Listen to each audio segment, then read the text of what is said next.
22 کروڑ عوام سے مخاطب ہوں۔ آپ سب جانتے ہیں کہ میاں صاحب کو جو دل کا عارضہ لاحق ہے وہ آج کا نہیں ہے، 15-20 سال پرانا ہے۔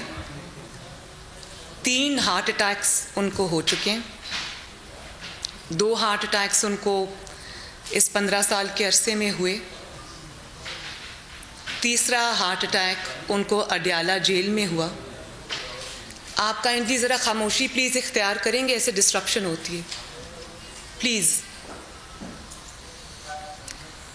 تو تیسرا ہارٹ اٹیک شاید عوام نہیں جانتی کہ جب میں اور میاں صاحب اڈیالہ میں قید تھے تو تیسرا ہارٹ اٹیک ان کو تب ہوا تھا، اور اس بارے میں مجھے اور میاں صاحب کو لا علم رکھا گیا۔ وہ مجھے کیسے پتہ چلا، میاں صاحب کے علم میں وہ بات کیسے اور کب آئی، وہ میں آج آپ کو بتاؤں گی۔ جب وہاں پر میاں صاحب کی طبیعت خراب ہوئی تو ایک دن مجھے میرے سیل میں آ کر، کیونکہ سالیٹری کنفائنمنٹ تھی، وہاں پہ کسی کو آنے کی اجازت نہیں تھی، تو ایک دن میرے سیل میں آ کے مجھے بہت ایک فرینٹک میسج دیا گیا کہ آپ کو جو آفس سیکشن ہے وہاں پہ، جہاں پہ سپرنٹینڈنٹ صاحب کا آفس تھا، وہاں آپ کو فوراً آنا ہے۔ تو میں گھبرا گئی، ڈر گئی، کیونکہ میرے علم میں تو تھا کہ میاں صاحب کی طبیعت اچھی نہیں ہے، لیکن مجھے اس کے بارے میں کچھ نہیں کہا گیا۔ جب میں سپرنٹینڈنٹ صاحب کے آفس میں گئی تو وہاں کچھ حضرات بیٹھے تھے، اور انہوں نے، ان میں سے کچھ کارڈیولوجسٹ بھی تھے، پمس کے اور AFIC کے، غالباً میں نہیں جانتی کہ کس کا تعلق کس کے ساتھ تھا۔ تو مجھے انہوں نے کہا کہ آپ میاں صاحب کی طبیعت خراب ہے اور آپ ان کو کہیں کہ وہ ہاسپٹل چلے جائیں۔ میاں صاحب کچھ دیر میں وہاں آ گئے، ان کا کچھ سانس پھولا ہوا تھا، پسینہ بہت زیادہ ان کو آ رہا تھا۔ تو انہوں نے کہا کہ نہیں، میں نے نہیں جانا ہسپتال۔ تو میں نے پوچھا کیوں نہیں جانا؟ تو انہوں نے کہا کہ اگر میں ہسپتال گیا تو آپ یہاں اکیلی ہوں گی اڈیالہ میں، مجھے اس چیز پہ یہ منظور نہیں ہے کہ میں آپ کو یہاں پہ اکیلا چھوڑ کے خود ہسپتال چلا جاؤں۔ لیکن جتنا گھبراہٹ اس کمرے میں طاری تھی، مجھے یقین نہیں آ رہا تھا، مجھے سمجھ نہیں آ رہی تھی کہ اتنی بڑی ایسی کیا بات ہو گئی۔ اور وہ مجھے کہنے لگے کہ میڈم ہم آپ کو اس لیے بلا کے لائے ہیں کہ میاں صاحب تو ہماری بات نہیں مان رہے، تو آپ میاں صاحب کو کنونس کریں کہ وہ ہاسپٹل چلیں۔ اور میں نے ان کو کہا کہ ایسی بات کیا ہے، آپ مجھے بات تو بتائیں۔ انہوں نے کہا نہیں بات ایسی کوئی بہت گھبرانے والی بات نہیں ہے، لیکن یہ جو کارڈیولوجسٹ باہر بیٹھے ہوئے ہیں ان کا خیال ہے کہ میاں صاحب کو، یہ شام کا وقت تھا، مغرب کے بعد کا، انہوں نے کہا کہ میاں صاحب کا، ان کا خیال ہے کہ میاں صاحب کو فوری ہسپتال جانا چاہیے۔ میں محسوس کر رہی تھی کہ کچھ ایسی ہلچل ہے لیکن مجھے بتایا نہیں جا رہا تھا۔ پھر انہوں نے کہا کہ ایک ٹیسٹ میاں صاحب کا، جو مجھے نہیں علم تھا کہ ان کے سیل میں ان کا کیا ٹیسٹ کیا گیا، اس کی جو رپورٹ ہے وہ ذرا الارمنگ ہے۔ آئی تھنک آپ کیلکولیٹ کر لیں، مجھے ڈیٹ کا علم تو نہیں ہے، کیونکہ جس دن میاں صاحب کو اڈیالہ سے اسپتال لے جایا گیا یہ اس دن کا واقعہ ہے۔ میں اس سے کچھ لمحے پہلے کی آپ کو پوری بات سنا رہی ہوں۔ تو انہوں نے بہت انسسٹ کیا۔ میں نے کہا جب وہ نہیں جانا چاہ رہے، اب مجھے کیا پتا تھا کہ ان کو کیا ہوا ہے۔ میں نے کہا وہ نہیں جانا چاہ رہے تو آپ دیکھ لیں۔ نہیں بالکل، یہ دیکھیں نا، یہ بہت بڑا رسک ہو جائے گا۔ ان میں کون کون لوگ شامل تھے ان کا نام میں اس وقت نہیں بتا سکتی۔ انہوں نے کہا یہ بہت بڑا رسک ہو جائے گا۔ انہوں نے مجھے پتہ چلا کہ انہوں نے جو میاں صاحب کے ذاتی معالج ہیں، کارڈیولوجسٹ جو ہیں ڈاکٹر عدنان خان، ان کو انہوں نے ایمرجنسی میں لاہور سے بلوایا، وہ لاہور میں تھے، اور انہوں نے مجھے کہا کہ وہ بھی ابھی کچھ آدھے گھنٹے میں پہنچنے والے ہوں گے۔ تو میں نے کہا آپ نے ان کو بھی بلا لیا لاہور سے، بات کیا ہے؟ بات نہیں بتائی گئی۔ کہا ایک ٹیسٹ جو ہے وہ ایب نارمل آیا ہے جس کی وجہ سے میاں صاحب کو فوراً ہسپتال جانا پڑا۔ میں آبویسلی ایز اے ڈاٹر میں گھبرا گئی اور میں نے میاں صاحب کو تقریباً 1 گھنٹہ لگا کے کنونس کیا کہ آپ ضرور اسپتال جائیں اور آپ میری فکر نہ کریں، انشاءاللہ میں ٹھیک رہوں گی۔ اتنے میں ڈاکٹر عدنان بھی آ گئے، ان کو بھی انہوں نے اس وقت کچھ نہیں بتایا۔ میاں صاحب اسپتال چلے گئے، 2 یا غالباً 3 دن انہیں CCU میں رکھا گیا۔ مجھے صرف یہ علم ہوا کہ وہ ICU میں یا CCU میں ہیں، ان کو ہوا کیا ہے یہ مجھے نہیں پتا، اور وہ ابھی اور بھی ان کو رکھنا چاہتے تھے۔ آبویسلی انہوں نے جو ٹریٹمنٹ ہوگی وہ کی ہوگی، کیا کیا یہ مجھے علم نہیں ہے، کیونکہ نہ میری کسی بھی انفارمیشن تک کوئی ایکسس تھی، نہ مجھے کوئی خبر دیتا تھا ان کے بارے میں۔ صرف مجھے روز یہ ضرور اطلاع کر دی جاتی تھی تھرو ڈپٹی سپرنٹینڈنٹ جو میرے ساتھ اٹیچ تھی کہ میاں صاحب آج بھی اسپتال میں اور بہتر ہو رہے ہیں، ان کا علاج کیا جا رہا ہے۔ تو ایک دن مجھے خبر ملی کہ میاں صاحب واپس آ گئے۔ جب وہ واپس آئے تو میری ان سے 10 منٹ کی ملاقات ہوئی۔ میں نے کہا آپ انہوں نے کہا کہ میاں صاحب ڈاکٹرز کی ہدایات کے باوجود، ان کی انسسٹنس کے باوجود میاں صاحب جو ہیں وہ بضد تھے کہ انہوں نے جانا ہے، اور مریم اکیلی ہے۔ انہوں نے ڈاکٹرز کو کہا کہ مریم اڈیالہ میں اکیلی ہے، اس لیے مجھے جانا ہے، لیکن ابھی بھی میاں صاحب کو نہیں پتہ تھا ان کو کیا ہوا۔ پھر ان کو وہاں پر میڈیکل کی سہولیات بھی اپنے آپ دے دی گئیں، کارڈیولوجسٹ کے فریکوینٹ وزٹس بھی شروع ہو گئے، ECG بھی ہوا کرتی تھی، جو ایمرجنسی سے نپٹنے کے لیے چیزیں تھیں وہ سب ان کو مہیا کرتی گئیں۔ میں سوچتی رہی کہ یہ کیا بات ہے۔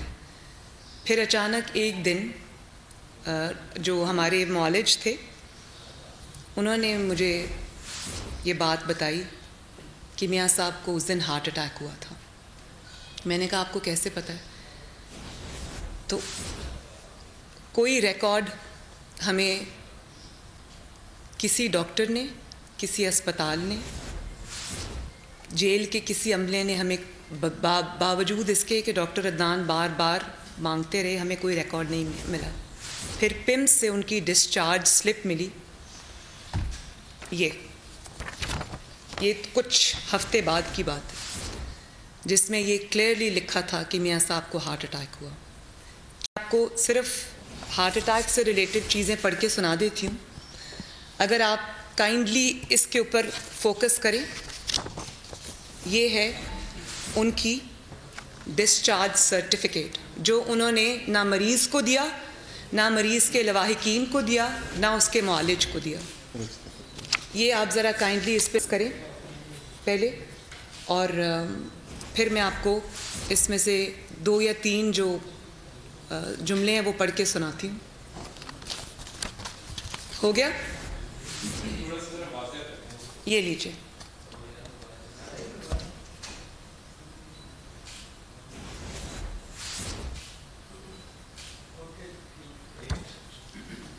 اس میں جو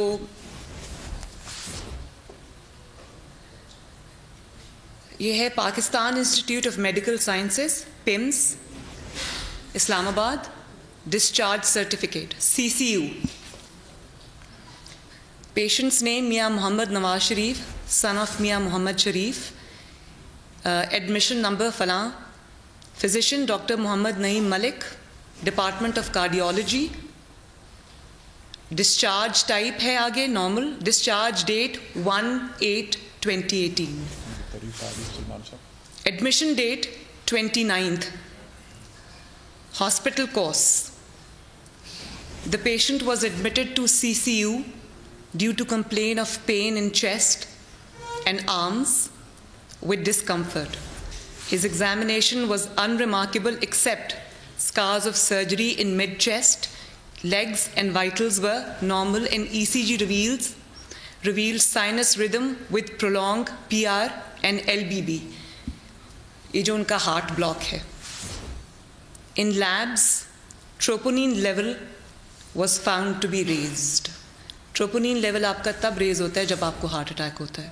Hence, patient was admitted with the diagnosis of non-ST elevation myocardiac infarction, which is a heart attack, full-fledged heart attack. He was treated with full ACS protocol, acute coronary syndrome, which is again is heart attack, and echocardiography was normal and troponin 1 level returned to normal. Hence, patient has been discharged.